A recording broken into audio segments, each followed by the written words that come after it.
Comme tous les jours, Eliane vient faire ses courses en ville, mais ce matin, c'est en francs qu'elle va payer. Ah, vous avez trouvé des billets en francs? Oui, et je sais qu'on peut encore payer en francs. Oui. Qu'est-ce qui vous ferait plaisir? Peut-être une petite galette. Une petite galette du roi? Oui.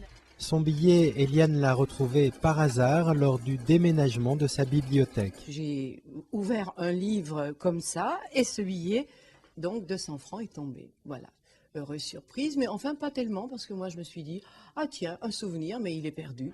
Perdu, enfin, pas tout à fait, car depuis maintenant 3 ans, une association de commerçants du Blanc, dans le centre de la France, a décidé d'accepter les paiements en francs. Concrètement, on paye en francs à chaque fois qu'on en a envie et le commerçant vous rend la monnaie en euros.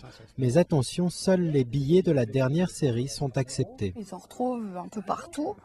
Donc c'est les porte-monnaies, c'est les tirelires, c'est les albums photos, c'est les livres, c'est le vieux costume, c'est la boîte à gants de la voiture. C'est pas des sommes mirobolantes par commerce, mais c'est vrai que ça a rajouté une dynamique à chacun.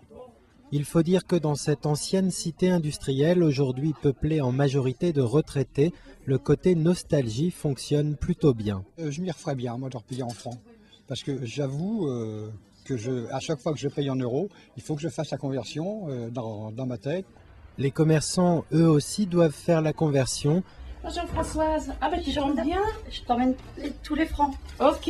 C'est Evelyne, la vendeuse de chaussures, qui est chargée de rassembler les vieux francs pour ensuite aller les échanger à la Banque de France à Limoges. En l'espace de 3 ans, plus d'1 million de francs, soit 150 000 euros, ont déjà été récoltés, suffisamment pour alimenter toutes sortes de commérages. Nous, ça nous fait bizarre qu'il y en ait encore tant que ça, quoi. Hein. Oui. Ça c'est sûr, on demande des fois. D'où est-ce que ça vient? Mais bon, ça vient, ne regarde pas. On a des doutes, mais on dit rien. Voilà. Hein. Les billets de 500, ils ont dû sortir du matelas, hein, parce qu'avec tout ce qu'il y avait... Il y a des gens qui ont peut-être de l'argent à blanchir, je sais pas moi. Mais qu'importe les ragots, l'association ne compte pas s'arrêter là. Elle espère même atteindre les 2 millions avant le 17 février 2012, dernier délai pour échanger ces vieux francs.